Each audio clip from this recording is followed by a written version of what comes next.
explain it properly at the beginning, but maybe if you can explain it to our listeners, what this kind of racing is. I keep on saying Ultra 4, I keep on saying King of Hammers, etc. But to people that may not be aware of that, what the hell am I talking about?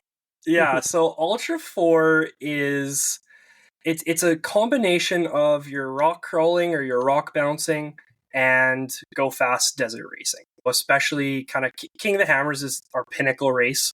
Happens February of every year, and we go from crawling over rocks the size of Volkswagen buggies and up high waterfalls that are 10, 12 feet tall, and then drive through the desert at 100 to 120 miles per hour. Warning. The 4x4 Canada podcast contains discussion about exploring mountains, camping beside lakes, and enjoying the outdoors. Guests also talk about jumping race trucks side by side, racing 1,000 horsepower rigs across mud pits, and jumping monster trucks over stacks of buses. None of this is for the faint of heart. The 4x4 Canada podcast is not responsible for bringing out your inner adrenaline junkie or making you want to get out there and explore the back roads from coast to coast. The 4x4 Canada podcast is not responsible for broken parts due to jumping your vehicle, hitting mud poles too hard, crossing deep streams, and doing other dumb shit.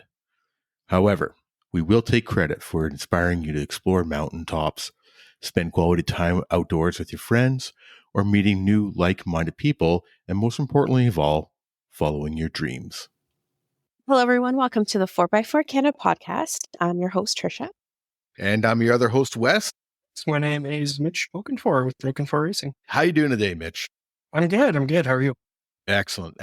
Want to thank you for reaching out and talking to us on this. You basically, we'll get into it in a bit here, but you're a Ultra 4 racer, a King of the Hammer racer, etc., based out of Northern Alberta, and really looking forward to getting into this with you because we want to do motorsports this year coverage, and we're hitting it right at the right time, I think. Before we hop into it, I want to remind our listeners to check us out on Instagram at 4x4 Canada Podcast.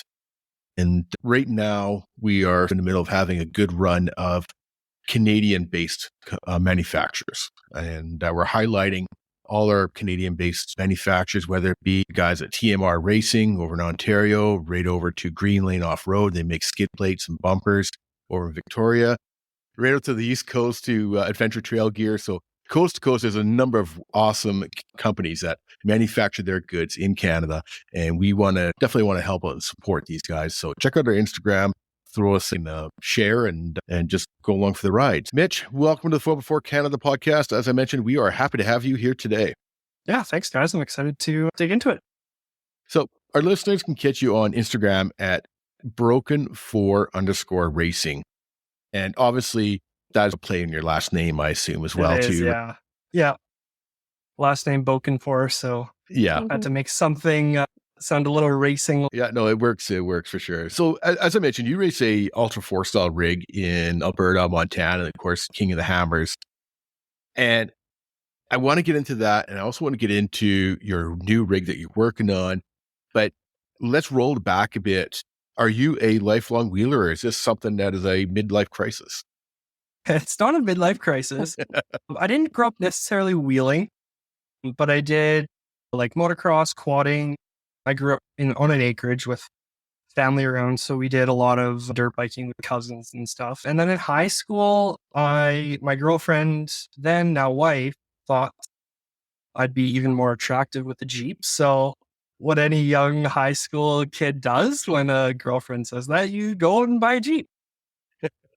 So yeah, started just mild off-roading with that, did the normal 29s to 31s to 35s, and yeah, just spent a few years wheeling and went on from there. It's funny, I was actually listening to a podcast this morning, and they talk about cults, and I can't remember the exact name of it offhand, but the topic today was Jeep cult. Is Jeepers No way, a cult? stop. Yeah, and I was actually going to share it to you, Trisha, because... Yeah, you should. I should throw it up on our Instagram again, because I'll go back and find it. It was pretty comical about the cult of the Jeep. So you were into the wheeling a little bit there, but how did you get into the off-road racing? That's a bit of a jump.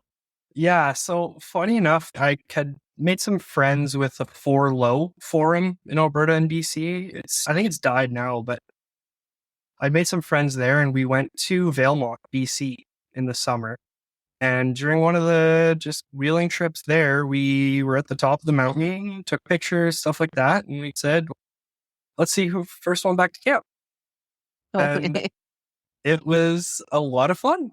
So at that point, I got bit by the speed bug, and I ended up finding kind of the racing that was happening in Red Deer and the guys at Brink Fab and stuff like that. And I think within probably a month of that trip, I was back home, had torn the Jeep apart, and started building it to race. What? It bit me hard for sure. Yeah. Wow, that's within a month. That's tearing apart a Jeep. Your Jeep that you've been racing the last few years, that's your original wheeling Jeep. It is. Yeah. I bought that as a stock 2003 Jeep GJ and wheeled it for probably 2-3 years and then built it for racing. And I've been racing it for, I think, probably the last 6-7 years now. So let's talk about that Jeep. Obviously, you've gone through some changes over the years, even from your first time you built it for racing. You've gone through some changes, but let's talk about where that Jeep is sitting at now. Yeah. So right now the class that I race is the 4500 class. So I'm limited to kind of 37-inch tires. I can do any engine, transmission, transfer case, axles, all that kind of stuff. So right now I'm running a Super Duty Dana 60 up front, a Sterling 10 1/4 in the rear. And yeah, just racing on 37s, enjoying it. We should probably roll it back a little bit though too, but maybe if you can, I didn't explain it properly at the beginning, but maybe if you can explain it to our listeners, what this kind of racing is. I keep on saying Ultra 4, I keep on saying King of Hammers, etc. But to people that may not be aware of that, what the hell am I talking about? Yeah, so Ultra 4 is it's a combination of your rock crawling or your rock bouncing and go fast desert racing.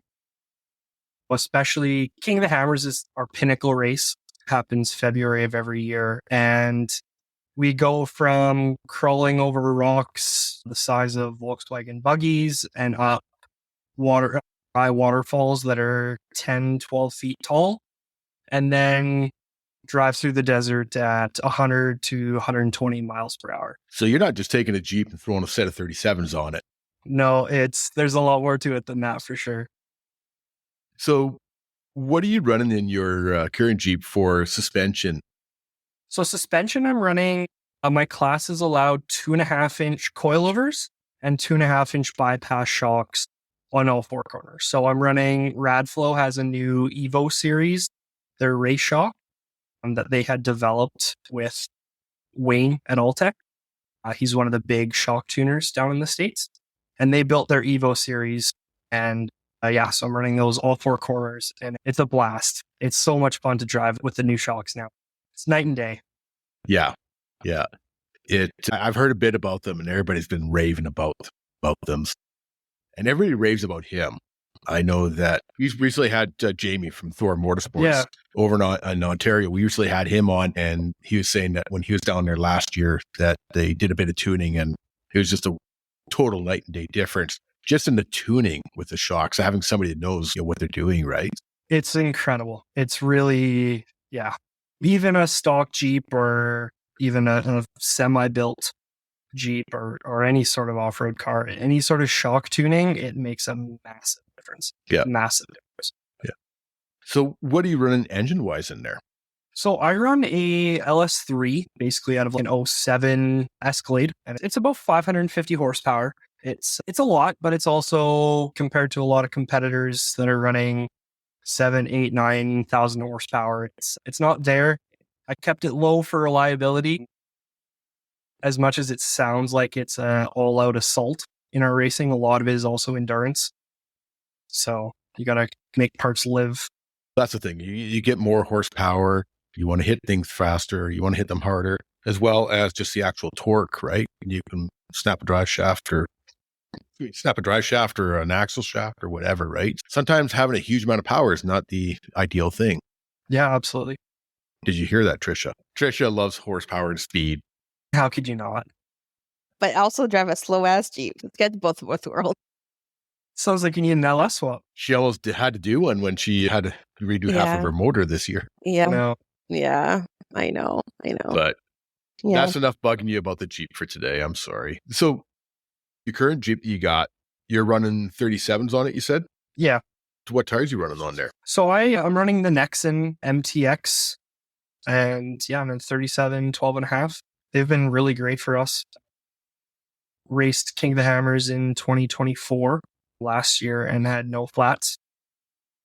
And they've been amazing for us. So what was your first time you went out? You went to your first race. How was that? It was a blast. I broke very quickly. But it was in Red Deer at Tail Creek Raceway.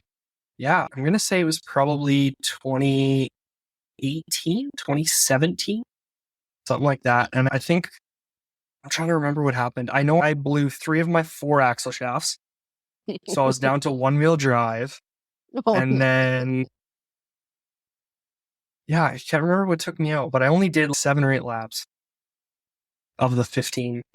Obviously, life has gotten better since then. Yeah. Slowly.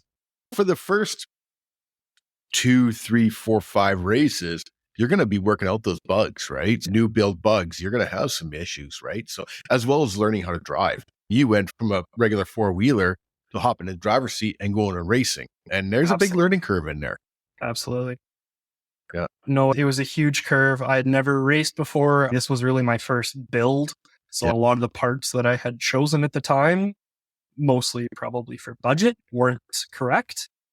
I know in my second or third race, my transmission cooler was not big enough, and I had the tranny out running over 300 Fahrenheit for a few laps, and then proceeded to blow a transmission line and start on fire. So it was definitely a learning curve at the start.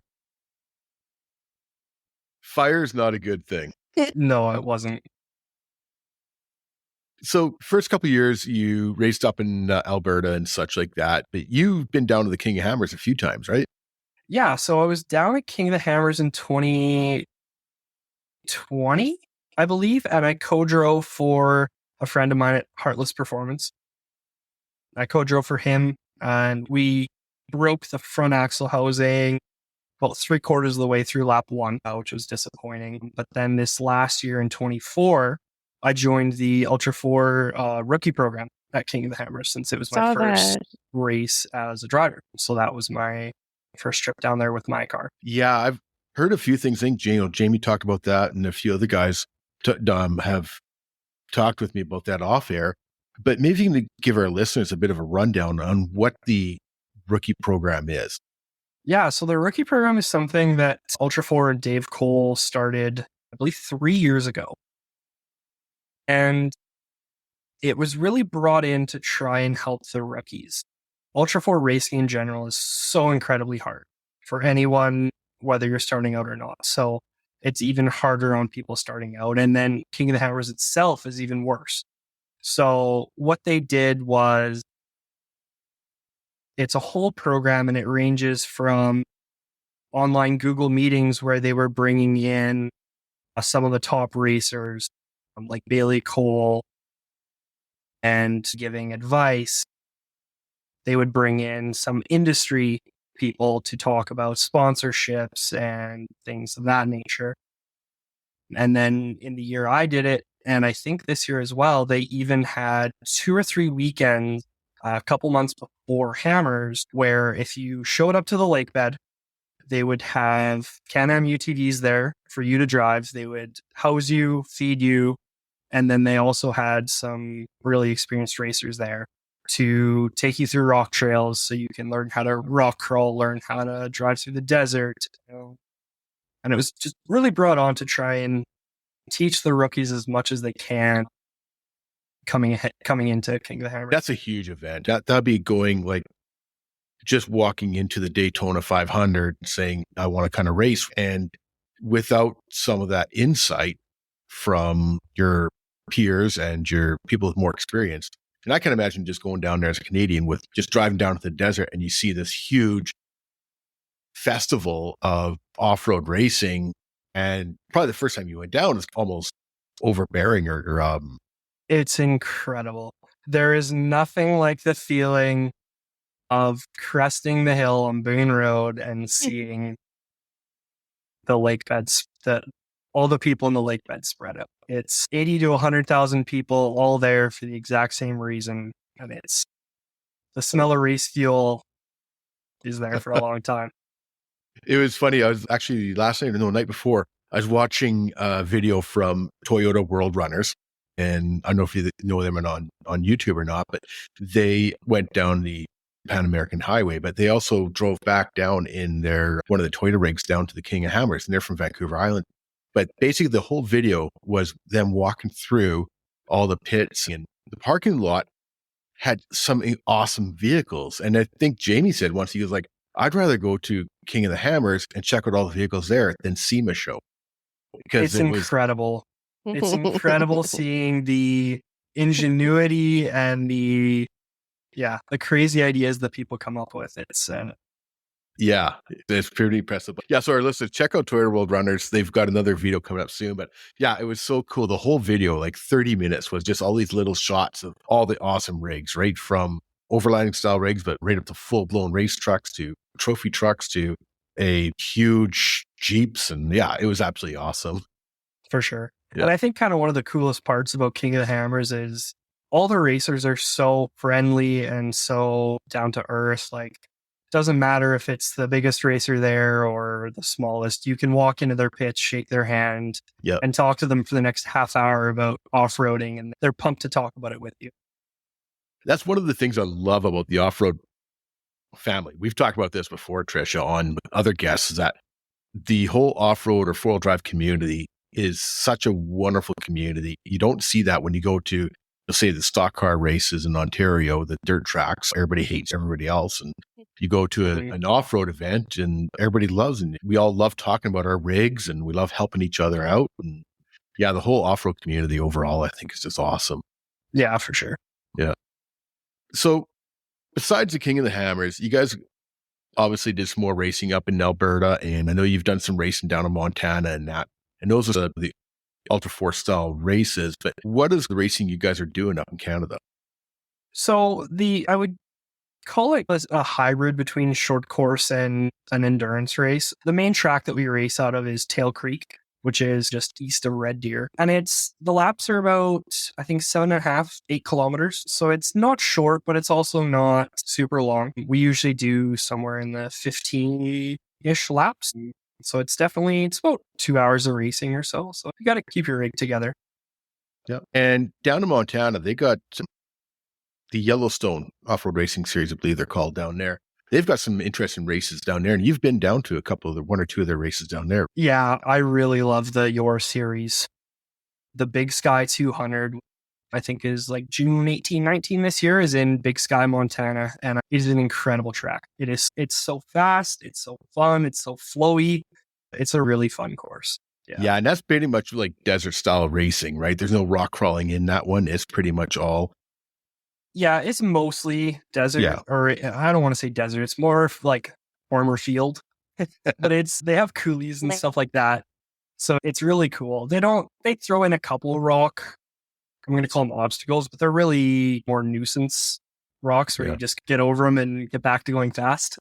And that Big Sky 200, I know there's some other Canadians heading down there. Some guys from BC, the guy from Camels here, Rich Bouchard, he's been down there a few times, and Sean Lowe out of the island and a couple other guys off the island have been down racing that event too. And I know Dave Fahini brought his Bronco down there a couple times. They're starting to get more and more Canadians heading down there because there's no other racing like that. Yeah, unfortunately not, but we're glad they do it. Yeah. Hopefully we see some more events out at Red Deer this year and see what's happening there. I was going to ask you, all the tracks and all the events that you've been to, what would be your favorite? I would have to say King of the Hammers. King of the Hammers. It is a blast. It is so much fun.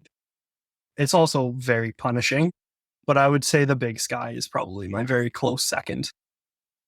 It's just a fun course. Have you did is it the Chocolate Mountain? Chocolate Thunder? Thunder Mountain? Is it Thunder Mountain? No, which Chocolate Thunder, isn't it? Yeah, where they're in the rock pile at King of Hammers. At King of the Hammers, I actually haven't driven Chocolate Thunder. Okay. In 2014, last year when I raced it, I broke, unfortunately, before I got to Chocolate Thunder. Yeah, that one looks cool. Night racing in the rocks. Thunder at night and during King of the Hammers another, it's crazy. So when you're out there racing, like you mentioned the Big Sky, how it's such a fun event, and same with King of the Hammers and obviously Red Deer as well. But racing's not cheap and it's hard on the vehicle, it's hard on your body, it's hard on your relationship sometimes.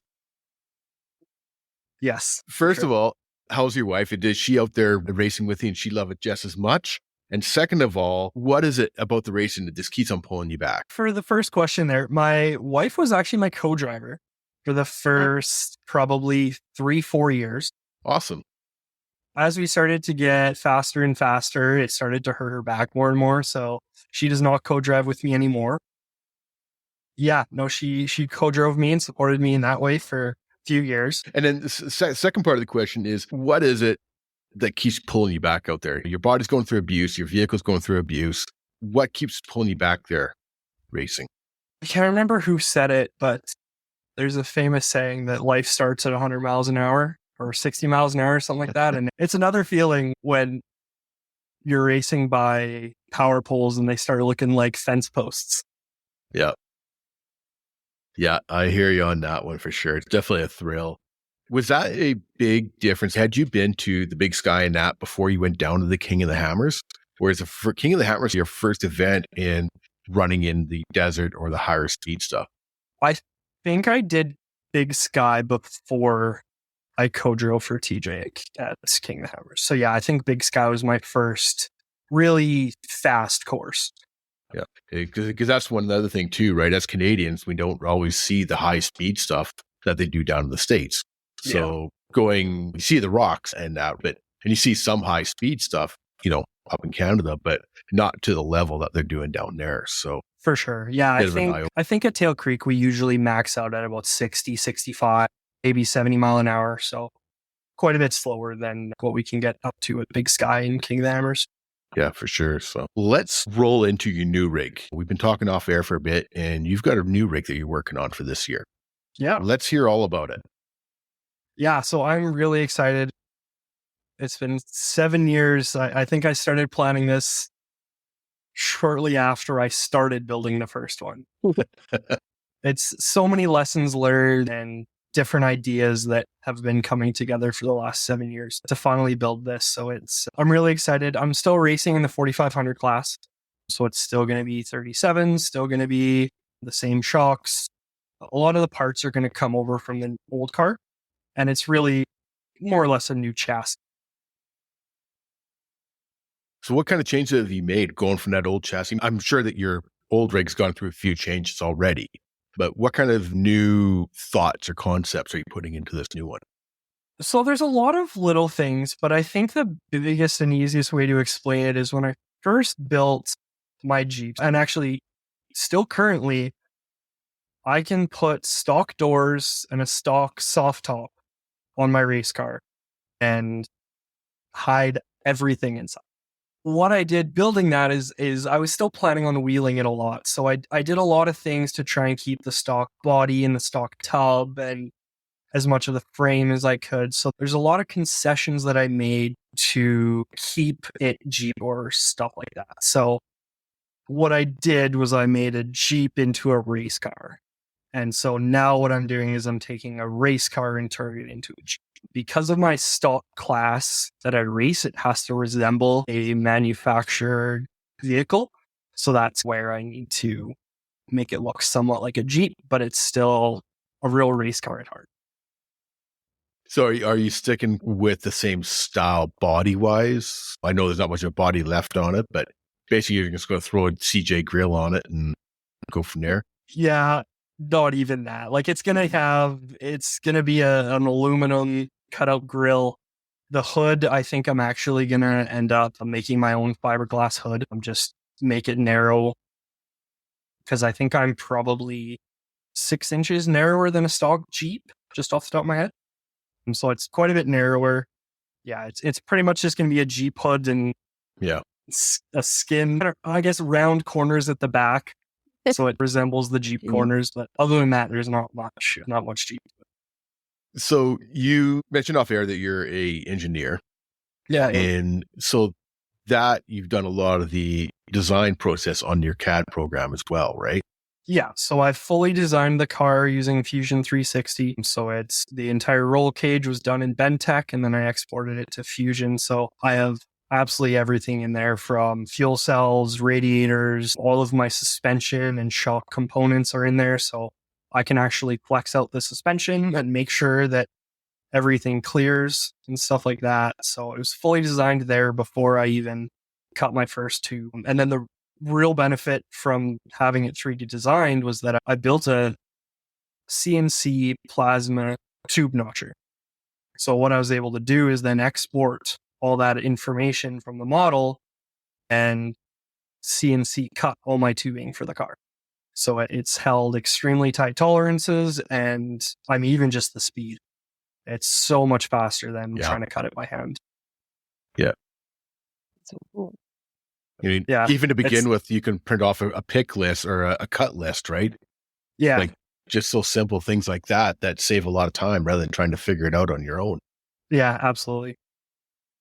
Yeah. Are you using the same sort of running gear and engine combination, or you going something a little different on it this year? Yeah, so I'm keeping it pretty much the same as the old car. So I'm actually, I guess something a little different about both cars is I'm running a 6L80 transmission. Oh. So most of the guys in Ultra 4 are running either the Turbo 400 or 4L80. Yeah. But I'm running the 6L80, and it's been incredible for me. It's a stock rebuilt L80, and I've been beating on it for years, and it hasn't had any issues. But one of the big benefits is that it's able to do tap shift. So behind my steering wheel, I have just a little toggle switch for any electrical, and I do all my shifting with that. So I can keep two hands on the wheel and be doing all my shifting without having to reach down to the console and shift. So that's been something that's a little different about both my cars. That's cool. That's neat. You mentioned earlier off air that you're going to be running the old car for a few races this year and hopefully finish up with the new car to get some of the bugs worked out before King of Hammers. So what are you doing with the old car after? So most of the parts, honestly, as much as I'd love to just build a whole brand new car with all new parts, I can't afford that. So I'll be pulling almost all of the parts off the old car, and I'll try and sell it, see if anybody wants. It's a great platform to get started on. So see if the bare bones there, right? The cage and all that stuff, right? So it doesn't matter if somebody put in their other running gear and seats and all that. Yeah, exactly. What are you running for seats? So I run RaceQuip composite seats. They've been great. It's been interesting over the years how everybody went to suspension seats like PRP, but now they're starting to pull back out of suspension seat and go back more to the aluminum seats. Yeah, so I had run a set of suspension seats in my car for a few years, and both myself and my wife were having back pain. Yeah. And it's after I switched to a composite seat, it's been a lot better. It's for a while, the idea behind the suspension seat was that it isolated you from the hits and you had a little bit more give and play between the hits, but the issue is that it makes it a lot worse on the hard hits. So when you have a really hard hit, all that energy goes into your spine versus a composite seat where it doesn't let your body accelerate before it stops. Yeah. So they're probably better off. And maybe you can fill our listeners in on what we're talking about when we say a suspension seat. Sure. So a suspension seat it has like elastics, or there's different styles, but at the end of the day, it's some sort of elastic bottom. So it allows your body a little bit more up and down movement versus a composite seat, which is fiberglass or aluminum or of that style. And they basically just put an inch of foam on top and you race it like that. So it doesn't have that extra give that the suspension seat has. Yeah. Yeah, I've heard of a lot of guys are in the industry going back to the composite seats, whether it be the plastic or the aluminum. Yeah, I think probably 4 or 5 years ago, there were a few accidents in Ultra 4 with pretty severe back injuries, and people really started to reevaluate seating and do more research. I think in general, like obviously we have pretty strict safety requirements for racing, but I think we're still behind compared to a lot of other style racings. I think seats is one of those that we've caught up in the last few years. I think suspension seats would be fine more for the regular people, four-wheeling and stuff like that, and do have that little bit of give, especially where they're not right in there tight. But absolutely. Are you guys running hands devices or that style of product? Yeah. So that's a requirement of racing is we have a neck restraint that ties between our 5-point harnesses and our helmet. So honestly, when we're strapped into the car, our neck, I would say we maybe get 20 degrees of head movement each way, and forward and back is very little. So our necks are actually quite restricted. Which is a good thing. It's a good thing. Absolutely. That is a good thing, yes. Absolutely. That's a good thing, especially if you're going high speeds and So your co-driver, they just don't sit there and look pretty. They've got a job. When you were a co-driver, right? That's what you're doing. Yeah, exactly. They're looking pretty. I just sat there and enjoyed the view. But they have a job as well, especially on some of these bigger races or longer races. Even on the short races, they're helping watch gauges and helping even with direction, because I know sometimes you can have a road split into three ways and stuff like that. So helping out a bit. But down in the longer races, they're also helping out with the GPS and that as well too, right? Yeah. So for most of our racing, we use, as funny as it sounds, just your typical low rents fish finder that everyone uses for fishing. Yeah. We use it for very little of its potential compared to what fishermen use. But yeah, we basically chart a course, and then our co-drivers are responsible for keeping us on that course. Yep. Yeah, because it's... Skater. Yeah. Well, especially you get into dust, or even you're going at a big speed, you can't always tell exactly what's coming up 500 feet in front of you kind of idea. So, I would think and that's like desert racing too, when you're doing desert racing, you can't really see. And you're in such a vast space also, right? for sure. And I think that's why pre-running is so important too, is like within these GPS files, we'll put notes, like you said, rocket head on the right or big G out ahead. We know what's coming up. I know a lot of the big desert style racers, I think they're co-drivers. I think he was saying on average, he has one mark per second, basically. Like he's calling out the entire race long. I'm getting so old. I think about back when I was racing, and we did it all by memory. We didn't have this GPS stuff, but the vehicles were also a lot slower. But when you go out and you do your pre-running, you had to put it into your mind of where that little hollow is, or that dip, or keep to the right on this corner, to the outside of this corner, or the inside of that corner, or whatever. But having said that, we were also going a lot slower too. Yeah, no, that's fair. But GPS has definitely been one of the bigger, along with suspension technology, has been one of the biggest things in off-road racing, I think. For sure. Yeah, absolutely. Suspension, I think, is probably the biggest. Yeah. I think even when you see videos of trophy trucks from the 90s compared to now, it's incredible what suspension can do now. If it makes you feel better, I used to race on leaf springs and dual Rancho 5000 shocks. That is more impressive to me. Like when I look at some of the class 11s, which is the Volkswagen Bugs down at King of the Hammers and stuff like that. When I look at how those cars are getting bounced around, I have so much respect for those racers. That looks absolutely miserable, but I'm sure it's a blast. It's still fun at the same time. So yeah, it was funny watching the technology really start to take off in the early 90s. And that's when you started to see coilovers or bypasses first come out. Rancho Lightning rods came out, and they were a bypass shock. And that was like a quarter elliptical suspension to that. So it was really interesting watching it come from running 4 leaf springs and dual Rancho shocks to the bypasses, and then evolve into these full-blown coilovers. The technology is just so incredible. For sure. Yeah. But you think about when you go back to some of the older guys like Mickey Thompson, he was building these hand-built shocks that were 36 inches long on some of his buggies back in the 70s. It just took a while for us to get there. The ingenuity back then, I think, was a lot cooler than now. Yeah. Now everyone is doing a lot more similar things versus. Yeah.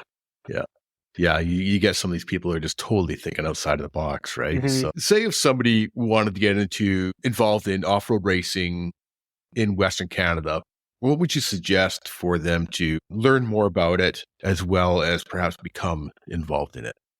Honestly, reach out to any of the race teams that you see, whether it be me, whether it be True North Racing, whether it be Brink Fab, or in BC, there's Big Country Customs. There's lots of us out here, and just come out, have a beer. If you're interested in learning how to wrench, if you're interested in coming to the races, like, we always would love to have hands in the pits. And yeah, I think that's honestly the best way to get started, is just come out.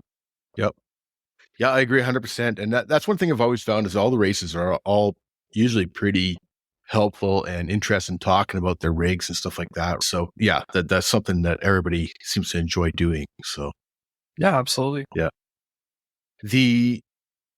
I probably should give a shout out to the guys at the Axle Busters Facebook group. That's another good source. You don't see as much Ultra 4 stuff there, but there is a lot of good information about racing overall happening in Western Canada. But yeah, definitely check out the Axle Busters group on Facebook as well. And just come to some of the races and events to show up. Within Ultra 4, there's kind of 4 main classes. You have your 4600, which is your stock class, which in general is going to be your cheapest to race.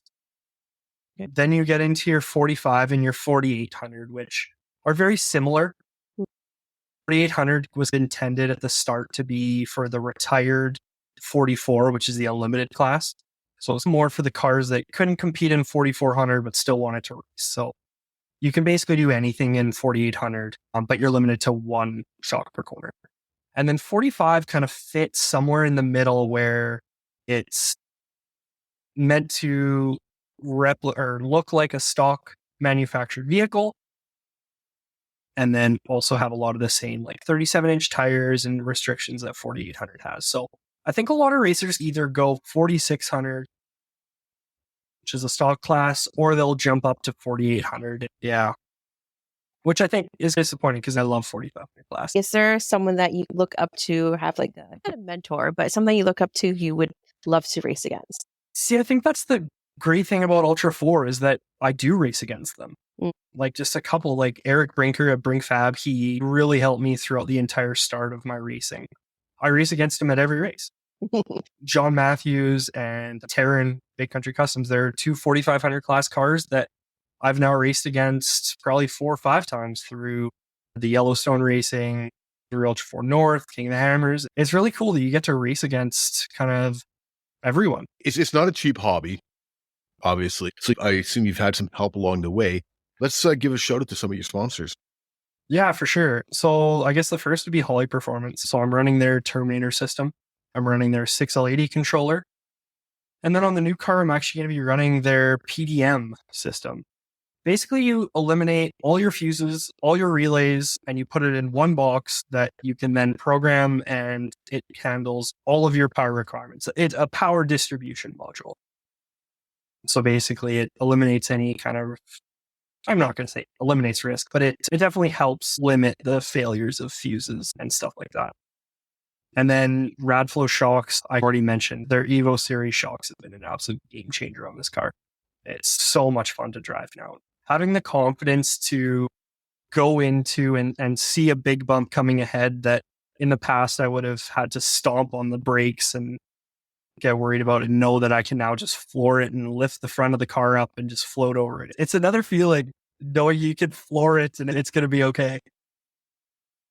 Yeah, exactly. And yeah, Nexon tires, Raceline wheels, we've had great success with both of those. Stage 8 locking fasteners. I had an issue with my rear axle shafts. I was snapping all 8 7/16 bolts pretty much every race. And so yeah, they've been a great help there.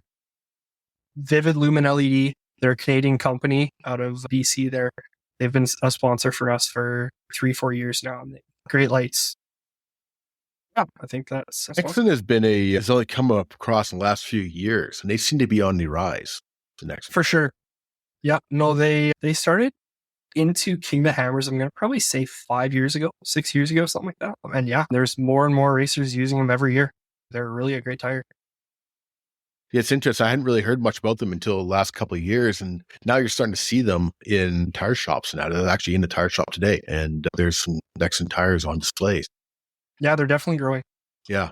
Once again, we're talking with Mitch from Broken 4 Racing, running his Ultra 4 Jeep, for lack of better terms, and building up his new one as well. You can check him out at broken4_racing on Instagram. And so the last question we ask all our guests that come on the podcast is, what Canadian we'd like to hear on the 4x4 Canada podcast? I would love to hear Eric Brinker bring Fab. I think he's been racing for so many years, from rock bouncing to Ultra 4, been building race cars for a lot of years. I think he would have some great insight and be a really great guest for you guys.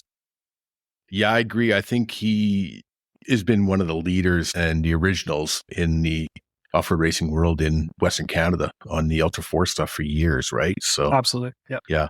And I'm sure he's got some good stories. Yeah. Yes, he does. I know King of the Hammers this year was a disappointment for him. I don't know if you guys saw, but in qualifying, he qualified 10th overall, but cartwheeled the car at crossing the finish line. I think it was probably 4 or 5 full end over end rolls. Yeah, it was really tough to see. Tough to see, but one hell of a way to come across the finish line. Yeah, I think there are probably other ways to make the highlight reel, but Yeah, I definitely agree. Eric would be, I've had a couple of people recommend him, and he, I think, would be a really great guest to have. So I'll definitely be hitting him up for sure soon. So yeah, so once again, talking with Mitch, Broken 4 Racing. I can't wait to see this new rig out this summer. And hopefully I can maybe try and hit some of the events around this year. So hopefully see you around the track for sure. So we want to again thank you for coming on tonight and talking with us. And like I say, can't wait to see this new rig. yeah, thanks guys. That was a blast.